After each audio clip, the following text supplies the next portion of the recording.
So, with our Eurovision special opener that we got there, I think Philip's done that on purpose, just perfectly timed, never miss a beat. We are in part 2 of our series, Future Builders. We are asking that question, how can we work with God to build a better future for ourselves, for our city, for our world? And to do that, we are looking at the book of Nehemiah. We're going week by week through the book chronologically. And this week, we want to just first start off by recapping a little bit of what we learned last week. If you weren't here, check the talk out online. We went through sort of some of the context, but just to keep us up to date, we're going to go to our fancy map of the world, which is always a highlight. Here we go. And zoom in. There we go, right on that Mediterranean basin. Because we're starting off in Jerusalem. Now, Jerusalem, the city that was holy to the Israelites. It was a place of profound significance. There was the temple, the wall around the city that was really a symbol of their national identity as Israelites. However, in about 586, I think it is, let's get the date up. Here we go. Yes, 586 BC. The Babylonian Empire, led by King Nebuchadnezzar, come and they ransack Jerusalem. They tear down the temple. They leave the walls in ruin, and they take the Israelite people back to Babylon into exile, into captivity. And so they've left this holy city in complete disrepair. However, it's only not even 50 years until another great superpower, the Persian Empire, rises up. You can see they are absolutely massive. That is led by a king about 40 years later comes and wipes out that whole empire, replacing it with the Persian Empire. And then we kind of jump forward 140 years from the moment when Jerusalem is first ransacked until the day when we find Nehemiah. He is a cupbearer, meaning he is a very highly regarded, kind of next in line, closest person to the king, but he's still a servant. He is an Israelite working in the court of King Artaxerxes, the guy who's ruling this Persian Empire. He is the dictator of the day. He is the most powerful man that has ever lived. And he has said that actually the Israelites cannot go back and rebuild the walls as they wished, as they really hoped they could. He has said that actually, no, that can't happen. And so we're faced with a situation, Nehemiah, actually the future is looking pretty grim for him and the Israelite people.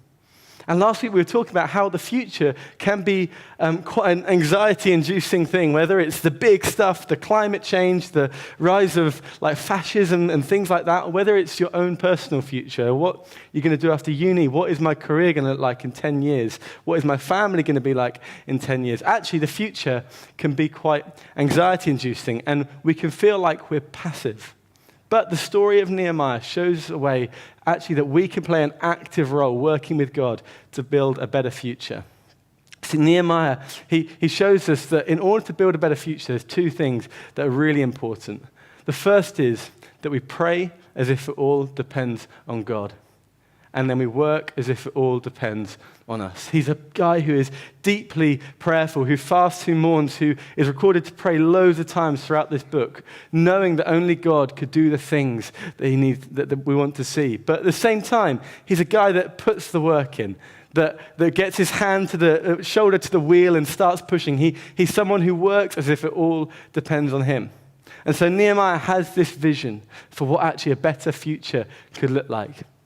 And last week we were talking about often vision for what we want the future to be like can kind of occur to us in 4 stages. And we saw this mapped out in Nehemiah's life. It starts off by saying, it is like this. We see a problem. We say, the problem is like this. And we hear the cry in our city, in our workplace, in our universities. And then we say, it shouldn't be like this. Actually, we allow that problem to move our hearts. We allow God to put us in a place where we say, we can't bear this anymore. If this is going to carry on like this, I can't stand it. I need to do something about it. And so we move on to say, it could be like this. We start to dream of what it would be like to see a better future. What would it be like for the walls of Jerusalem to be rebuilt? And this comes when we spend time in God's presence, when we allow him to take our dreams and our visions and shape them as he would have them. And then finally we say it should be like this. We start driving towards that future, because if it's just an idea, what good is that? And so we put the yards in, we do whatever it takes to make that future come to pass. We see this in Nehemiah's life. He hears about the walls of Jerusalem laying in ruin. It moves him to the point where he can't stand anymore. He mourns, he fasts, he cries out to God. He starts to dream of what would it be like if the walls could be rebuilt. What would that mean for our people? And finally, he says it should be. He starts driving, making decisions to put that into practice.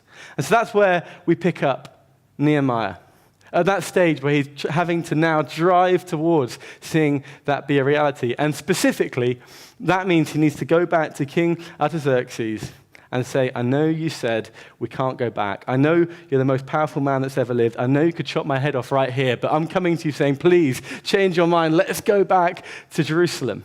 It's a gutsy thing to do, and remarkably, it works. King Artaxerxes completely changed his mind. In fact, he says, I'll give you a royal escort. I'll send you back with troops to guard you as you and the Israelite people go to rebuild the walls. It's an amazing turnaround. And so Nehemiah, really at this point, he is kind of stepping into that role of the superhero in my mind. This is a guy who's got it going. He's got the guts, the balls to go and stand in front of this incredibly powerful man and say, change your mind. And he's leading his troops back to rebuild the wall. He is the superhero. He is, that moment in a film where suddenly it dawns on the ordinary troops, the ordinary people, how great the task is, and they think it can't possibly happen. This is the moment for Nehemiah. He stands on the walls of Jerusalem. They're looking around, and suddenly the Israelite people realize, wow, this is a big challenge. This surely is bigger than we can handle. And it's almost like the speech he gives next. I think it's sort of, like in almost every war film or epic film with heroes in, there's that moment when the hero has to address the ordinary troops who have lost all hope, and he has to rally them, he has to summon their courage, he has to call out the best in them. It's Aragon staring down the troops saying something along the lines of, there will come a day when the courage of men will fail, and I don't know the rest of it because I'm not a nerd, but I know somewhere here does. It says, today we will fight, and go attack things. That is the moment, right? That's where we're at with Nehemiah. He stares in front of his troops. I'm sure they're looking forlorn. He's probably stood on rubble. I imagine that behind him the clouds are thickening and turning grey, and a bit of rumble in the distance. You guys are the troops. You've got to look very forlorn right now because you've seen the wall and how bad it is. And he says this to all of the guys. And we read it in Nehemiah 2. Then I said to them, you see the trouble we are in. Jerusalem lies in ruins, and its gates have been burned with fire. Come, let us rebuild the wall of Jerusalem, and we will no longer be in disgrace. And they start digging, and the guys, it's this superhero moment. It's that big rallying cry. It's that moment where suddenly everyone has faith because Nehemiah, the hero, has turned up. Nehemiah is going to solve all our problems. Nehemiah is the guy that is going to fix it all for us. Nehemiah is surely the hero of the story, right? Actually, what we realize as we read on to the rest of the book, that's just not the case at all. Actually, this book of Nehemiah is less about this guy called Nehemiah and more about a whole people, the whole community of Israel. We read on the response to that amazing speech. The people replied, they said, let us start rebuilding. So they began this good work. Let us start rebuilding. So they began this good work. What we see, the rest of the book of Nehemiah, it isn't one superhero running around solving everyone's problems. It isn't one guy stepping up and doing it all himself. This is a story about a community of people that come together to achieve something extraordinary. This is a community of people that say, let us build together. Let us do this together. Let us, as a whole nation, rally around each other and do something remarkable. Actually, we as a society, we want to stick to that first bit where it's the superhero, right? We have this infatuation with the powerful guy. We have this infatuation with the idea that we can be the hero. I know, truthfully, a moment of honesty from me, I don't think I dreamed about anything before I was 10 of anything apart from scoring the winning goal in the football match for my school team. I never imagined that I was the guy who did lots of running and was a really good teammate. It was always, I pick the ball up on the edge of my box, I run the length of the pitch, I put it top bins, everyone gets me on their shoulders, Sam, walking around school being paraded. That was the ego that we have. But we want to be the hero. We want to be that guy that makes the difference. And actually, our culture, if you look around, we'll see a culture that glorifies the individual, glorifies the hero. We have, men wearing suits saying, if you wear a red hat and you chant the things I tell you to chant, then everything will be okay because I can sort it because I'm the hero. We have a culture that says that actually ordinary people can't do anything. What we need is a hero to solve all of our problems. The story of Nehemiah is the complete antidote to that. And so my question to you is this: are you fighting alone? Are you trying to do it all yourself? Are you trying to be the hero, or are you fighting with your family? Do you have a team around you? Are you part of a community that you're fighting for something bigger than just yourself? And in a culture that is so obsessed with the individual, with that one person doing that one amazing thing, this is a big question that we have to ask ourselves. And what we see in Nehemiah 3 is, it's an amazing passage, honestly. We're going to get to it in a minute. But just to warn you, this is powerful stuff. This is life-changing. I mean, you're going to want to put this on your Instagram. Maybe take some notes, get ready, because here we go. Nehemiah 3, it says this: Eliashib, the high priest, and his fellow priests went to work and rebuilt the sheep gate. They dedicated it and set its doors in place, building as far as the Tower of the 100, which they dedicated, and as far as the Tower of Hananel. Good stuff so far, I know. The men of Jericho built the adjoining section, and Zakur, son of Imri, built the next to them. The fish gate was rebuilt by the sons of Hassenah. They laid its beams and put its doors and bolts and bars in place. Meremoth, son of Uriah, the son of Hakkoz, repaired the next section. So good, keep going. Next to him, Meshullam, son of Berechiah, the son of Meshezabel, made repairs, and next to him, Zadok, son of Bana, also made repairs. I mean, that's good stuff, isn't it? Wow. Yeah. You want to get that last one? You want to get that tattooed on your arm there? Next to him, Meshullam, son of Berechiah, son of Meshezabel. Oh, that's powerful stuff. That's life-changing, right? You see why that's so good, yeah? Or maybe you're saying, actually, what is so great about this passage? Isn't this one of those passages that when you're doing the Bible in the year, you sort of flick past it? Because it's like, if I wanted a project manager's guide, I would go and find one. I don't just need to see a long list of names. What's that going to do? But this is amazing. And the reason this is amazing is because of bigger context. You see, each one of these people that we see here, they're representing their family, their tribe. And what you see, the rest of Nehemiah 3 goes on like this for ages. And what you see is that every part of society is included in the project. There's men and there's women. There's priests and there's ordinary people. There are people from every trade. There are people from every town, people from every class, poor people, rich people. Everybody is mentioned. Everybody has a role to play in this rebuilding project. And that is vastly different from what we've seen in the rest of the Bible. Because actually, if you go back and look before Nehemiah, what you have really is a bunch of heroes. Those guys that we thought Nehemiah was going to be like Moses, who puts the whole nation of Israel on his back and marches them to freedom sort of by himself. And then the Jewish people, they get it really wrong and they start making rings to make a calf when he goes up a mountain. And he's like, I've got to do it all myself because I'm the hero and you guys are just ordinary people. And we see this throughout the Bible, that there's just hero after hero, kings, rulers, judges, King David, all these powerful men and women. And the people of Israel earlier in the Bible are sort of described just like these sheep that can't really do anything for themselves, that it's just all up to these superheroes to do the hard work. And then we get to Nehemiah 3, and suddenly we see it completely change. In Nehemiah 3, it's no longer this one guy solving everyone's problem. It's a whole community coming together. It's people from all different towns, classes, wages, stages, all different parts of life come together to do something amazing. And so the first lesson that we learned from Nehemiah 3 about how we can build a better future together is that everybody gets a shovel. It doesn't matter who you are. It doesn't matter where you've come from. It doesn't matter what you're doing in your job now. Everybody gets a shovel. Everybody has a part to play. And what Nehemiah 3 tells us is that you get to play a part in rebuilding the walls of our city. No matter what you're doing, if you are working in a sales team and everybody else on your team lies to get the sale through because that's just sort of what you do to make it happen, and you say, actually, no, I'm not going to do that. Even though it means my figures might be worse, I'm going to do it honestly. You're rebuilding the wall. That if you're part of a group WhatsApp that is just full of sexist banter and you say, actually, guys, this is not okay, I'm not going to participate in this, you're helping rebuild the wall.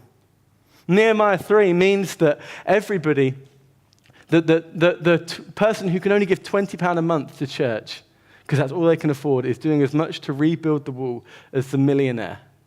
It means that the nurse who spends 5 minutes longer with a patient is doing as much to rebuild the wall as the surgeon who did the operation. This is an antidote to a society that glorifies the individual, that glorifies the powerful men wearing suits. This is a radical statement that says everybody has a part to play, no matter who you are, no matter where you're from. Everybody gets a shovel.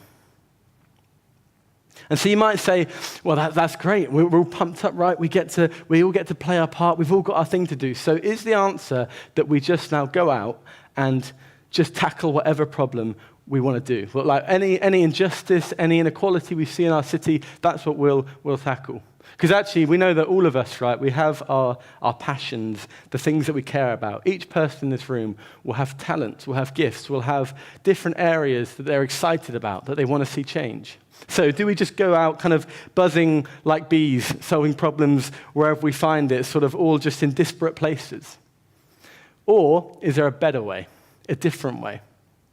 Nehemiah 3, if we read on, we can skip that slide.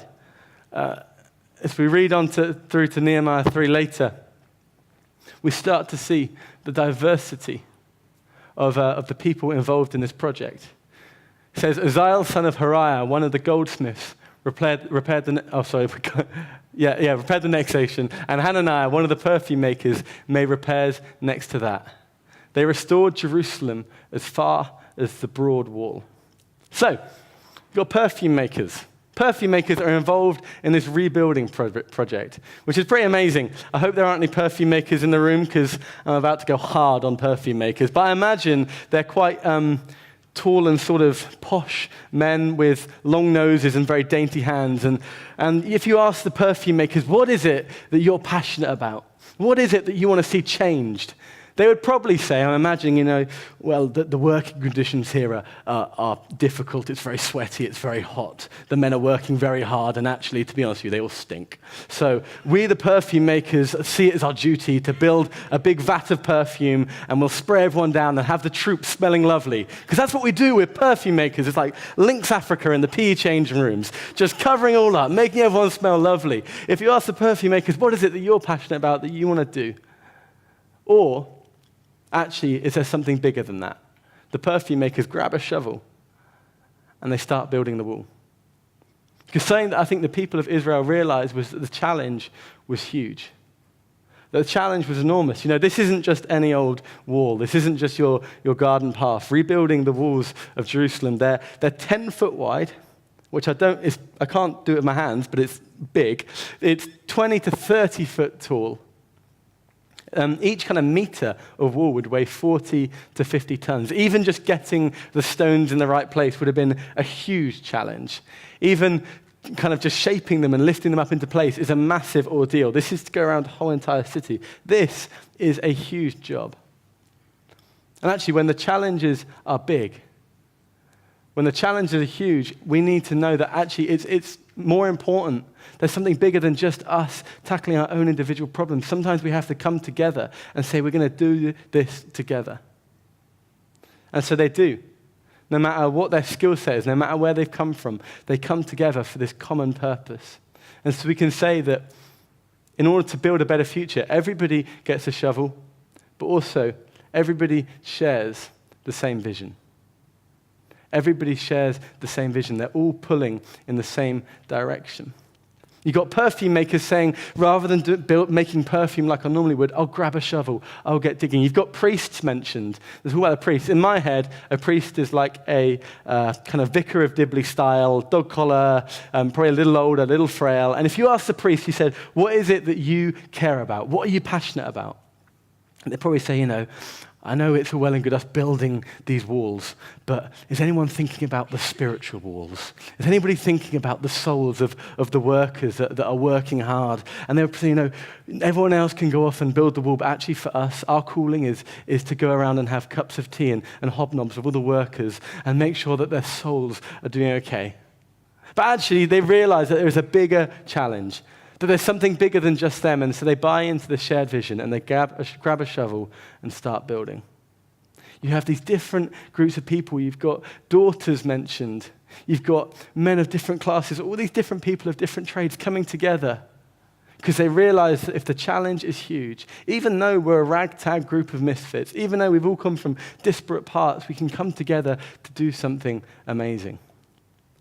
And actually, that's kind of what we're like as a church, that we can be a ragtag group of misfits. That's one of the best things about church, is you get people from all different sorts of walks of life and backgrounds and jobs, and somehow, together, you do something amazing when you have that shared vision of what the future could look like.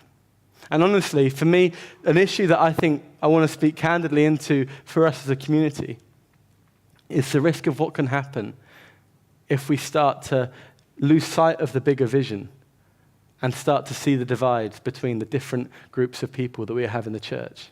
One example of that is we're a church with a lot of young adults, 20s and 30s. We've also got a lot of students. And if we're not careful, if we don't have in mind that there is a shared vision, there's a shared place that we want to go together, then actually we can grow resentment between the two groups. I imagine with the perfume makers and the goldsmiths, if we go back to that slide, you've got these two guys, these two groups, the perfume makers working next to the goldsmiths. And I imagine if they weren't careful, there'd be a bit of resentment growing between those two groups, right? You've got the goldsmiths looking over at the perfume makers saying, what are they doing? What are the perfume makers doing building a wall? They're smelling the stones. Their hands are so tiny and they've never done a day's manual labor in their life. What's going on? And the perfume makers are stood looking down at the goldsmiths going, these guys absolutely stink. Have they not heard of personal care and perfume? Why do I have to work next to them? But actually, they pulled together for a common vision. And for us, the students could say, oh, the young adults, they don't get it. They don't know what it's like to have exams. They don't know what it's like to have no money. They don't know what it's like to eat pasta pesto every single night without fail. Or the Yopros, you could say, they don't understand it, the students. They've never worked a hard day's work in their life. They don't know what it's like to have to go in and your boss be on your neck. They don't know what it's like to get home on a Friday night and you're meant to go out, but you're so tired from the working week, you just want to sit there and watch Friends. It's difficult, and the students, they don't get that. They don't understand. And we can grow resentment between the two groups and in loads of different places in our church. The only way that we make sure that together we're fighting as a family, that together we're unified as a community, is if we share that common vision. When the challenge is so huge, when the stakes are so high, we have to make sure that we are united in what we're going after. And we know that each of us has a passion. Each of us has a vision for our life, but we also do have a vision for us as a community that we share. And we say that we want to be a place that exists to help people find Jesus and love one another and follow Jesus and serve their city. If you've been around for a while, I'm sure you've heard that loads of times, and sometimes you can forget actually the scale of what this really means. The walls they were trying to build in Jerusalem were enormous, but what we're trying to do here is enormous too. The challenge of helping people find Jesus is an enormous challenge when you consider that 99% of students, 98.5% of young adults have no meaningful connection with church in Bristol. That is a huge challenge when we consider that although our city is affluent and thriving in many ways, there is this growing group of young people who are turning away from God in their droves, and we are trying to do something about it. That is a huge challenge. This isn't a little wall we're trying to build. When we say we help people love one another, you might say that's easy, loving one another. Surely. Actually, is it easy when we have a city that is racked with isolation and loneliness? A city that is desperate for community and connection but can't find it anywhere? That becomes a huge challenge, being a place where people can love one another, where people can be loved, where they can find community. The number one, or in studies over and over again, one of the main factors that comes up as to why people commit suicide or why they don't is whether they had someone to call. Just one person to call. The fact that we have a suicide epidemic in our city suggests that there are numbers and numbers and numbers of people that do not have that person to call. That's why this is a huge challenge. That's why the wall we're trying to build is so enormous, because to love one another, that's a huge challenge. To follow Jesus. Because our city doesn't just need 50-50, one foot in, one foot out, lukewarm Christians. We're trying to encourage each other here. What does it actually mean for us to follow Jesus? What does it actually mean for us to give it all? What does it actually mean for us to lay down everything that we want, our preferences, and follow what Jesus lived? That is a huge challenge, and unless we admit to each other that this is going to take a bit of teamwork, this is going to take us coming together with a vision, we're just not going to do it. And we know that when we say serving our city, we're serving a city that is racked with inequality, with injustice, with poverty that is killing people every day. The challenge for us when we say we want to rebuild the walls of our city, we're trying to serve a city that is so in desperate need of God's love. That is no small task. And so we do have to come together. We do have to find a way to say we're going to share this vision. Although we've got different things that we're passionate about, actually, when it comes to the direction of our lives, we say we want to go together as a family. For me, that was something that was so powerful, actually, about going on the Metro weekend last year. I'd been new to church for about a month or so, and I was going along, and honestly, I couldn't really work out where the connections were. I knew this was a great community, but I couldn't work out, like, okay, this is an odd group of people that all do different things in their 9 to 5. Where's that connection? What's pulling them together? And then I'm sure anyone that was there will remember on the Saturday morning, we had a time where we just talked about our dreams for Bristol, what we wanted our city to become. And one by one, people stood up and said, I dream of a city like this. I dream of a city like this. And honestly, as people stood up, just more and more tears began to flow. And you realize, you look around and you say, wow, this is not just a group of people. This is an army. This is a family with a common vision pushing towards the same thing. That's what we want to have. We want to build a better future. We do that by everybody grabbing a shovel and everybody sharing a vision. And you might say, I'll finish with this question of, how do we do that? Isn't that just nice theory? Isn't that just kind of utopia, everyone working together? What actually does that look like? And luckily, Nehemiah is a very practical man with a very practical book, and he lays out in some detail how we can make that happen. So luckily for you, you get to hear me read a few more names, and this is where it gets real tough. This is where the names start getting ropey. So here we go. Milkiah, son of Harim, and Hazhub, son of Path Moab, repaired another section and the Tower of the Ovens. Shallum, son of Halohesh, ruler of a half-district of Jerusalem, repaired the next section with the help of his daughters. The Valley Gate was repaired by Hanan and the residents of Zanoah. They rebuilt it and put its doors with their bolts and bars in place. They also repaired 1,000 cubits of the wall, so far as the Dung Gate. The Dung Gate was repaired by Milkiah, son of Rechab, ruler of the district of Beth Hakerem. He rebuilt it and put its doors with their bolts and bars in place. Whew. There we go. Okay, so what can this tell us about how we practically do this? What does this actually look like? Well, the first thing, and really the thing that I want to finish on, is a simple idea that Nehemiah divided Jerusalem and Israel up into teams. That he took this big mass of people and he divided them down into smaller teams. And that's really important because if you look at that little passage we just read, you have details about the Tower of Ovens. Now, the Tower of Ovens is as amazing as it sounds. It is literally a tower of ovens, one on top of each other. Is that not the best sounding thing in the world, where bakers all day long would just bake fresh bakery products for the people of Jerusalem, just ovens on top of each other? It's like pain au chocolat, almond croissant, pain au raisin, sourdough coming out. This is honestly, the talk about Israel, Jerusalem as the holy promised land. I believe the Tower of Ovens is what the prophets were talking about. This amazing carb heaven. And that's it, you got that, and then you go 500 meters down the wall, and then you have the Dung Gate. The dung gate is not the Tower of Ovens. The dung gate is the anti-Tower of Ovens. This is literally the gate that they would walk the animals through on the way to being slaughtered for sacrifices. So the dung gate, as it suggests, has dung, and quite a lot of it. Quite a lot of animal feces get glowing around, and you've got blood and carcasses and ash of animals. It's a nasty place to work. And so you can imagine it would be a nightmare if Nehemiah said, all of us are going to work together, we'll start in the morning on the dung gate, and then we'll make our way up to the Tower of Ovens in the afternoon. Sound good? That doesn't sound good to me. That sounds like a health and safety nightmare. I don't want your dung getting into my sourdough. So Nehemiah divides the people of Israel up. He sends one team to the dung gate, another team do the wall in between, another team are at the Tower of Ovens. What's so important about that is, beyond health and safety reasons, it also means that each person is part of a team, part of a family within that wider community. A place where they can be encouraged, a place where they can spur each other on, a place where they can remind each other why what they're doing matters, a place where each individual person can look to the person next to them and say, yeah, this is important.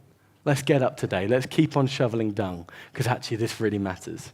And can you imagine if you're someone on the dung team, I think that would be really important. If you're stood there, you're day 3 into digging dung out from underneath you, you're knee deep and it doesn't seem to be getting any shallower, and you look along the wall and you see the team at the Tower of Ovens, and as they're working, the bakers are coming out with pain au chocolat and almond croissant for the workers, a sourdough for you, a chocolate twist for you. That would be pretty depressing working at the dung gate, wouldn't it? And so you need your team around you. You need your guys to spur you on, to remind you why this is important. And so the third rule that we can learn from Nehemiah about how we build a better future as a family is everyone gets a shovel, everybody shares a vision, and everyone is on a team. If it's good enough for Nehemiah, it's good enough for us at Metro, so we call them hubs. They are our midweek groups. They are our groups that meet around the city on different nights of the week. And the idea is that these are our smaller families. These are our places where we can be real, where we can be vulnerable, where we can be honest, where we can comfort each other, but they're also places where we can spur each other on. They're a family, but they're also an infantry, a place where we rally each other, where we spur each other on, we remind each other that actually there are huge problems in our city that we want to be building walls against. And so you may say, actually, Sunday church is all I really need, or I'm too busy on a midweek to go to a hub. But I would challenge you that actually, if you want to be part of rebuilding the walls of our city, I think you need to be on a team. I think you need to have teammates around you. I think you need to be committing to saying, I want to encourage you as we go for this. I want to be encouraged by you as I try and every day get the shovel out and get working. Because actually, there are going to come times when it's really tough. There are going to come times when it all goes wrong, when you're knee-deep at the dung gate, and it's just, life doesn't seem worth all that hard work. What are we actually doing this for? That's when you need your family around you. That's when you need your teammates. Honestly, I live with Azim. I'm one of the people living at ADHD, as Kate calls it, and it was an incredibly difficult time, those 3 weeks while Azim was away. And I just know, having spent the last 3 days celebrating with Azim, that the power of that family around him, how important that is. Like Kate said, he had so many visitors. He had so many visitors that, honestly, the security guards said they'd never seen anything like it. Never seen anything like it. 3, 4 a day, which is the maximum you can have every single day. What's amazing about that is that family around him that would drive 4 hours after work to go and spend 20 minutes with Azim. What that does is that, first of all, it tells the Home Office that there's a community that loves him, but it also keeps Azim literally alive. That place is repressive, it's tough on mental health. And he said every day he could feel himself sliding towards darkness, and then every day a visitor or two would arrive, a family around him to spur him on. And honestly, if you're not part of a team, if you don't feel like you've got a community around you, if you look and you say, actually, I feel like I am fighting alone, I feel like I am kind of just trying to do my own thing, my advice to you is just reach out to someone and say, can I be on your team? Can I be your teammate? Because actually, it's just the most fun thing. It's the best thing we can do. looking around at the people around you and saying, yeah, we're doing this together. Truthfully, I mean, I don't know if I should say this. One of the reasons that I came and moved from Woodies to Metro is partly for the vision, partly for a whole load of reasons, but it's also because Matt Miles is here, and I just want to be on Matt's team. I just want to do whatever Matt's doing, and that's one of the reasons I'm here, because I want to fight with my family. I want to fight with people that I want to be on the team with. It makes it so much better. When we win, we get to celebrate together with a balcony party. When we lose, we pick each other up off the floor. That we get to run together, we get to celebrate together, get to mourn together. That when you're a family, when you win, it's so much sweeter because you did it with your teammates. And when you lose, it's okay. We'll pick each other up and go again. If we really want to see a city change, if you really want to build a future that is amazing, it's about doing it in team. It's about doing it as part of a family. I'm done with trying to be the superhero. I'm done with giving into a society that says the individual rules and you do it your own way. I want to commit to fighting with my family here, to going for that big thing, to seeing a city rebuilt. And so our big idea is this: that we can build a better future when we fight with our family. This means that everybody gets a shovel, everybody shares a vision, and everybody is on a team. Now, next week, Kate is going to come and share with us. So far, it's been pretty positive, pretty rosy. Things have been looking pretty good. Next week, we're looking at what happens when things get a little bit tough, what happens when we face warfare, when we come up against enemies. So definitely come back next week to hear that amazing message. But what we're going to do now is I'm going to pray.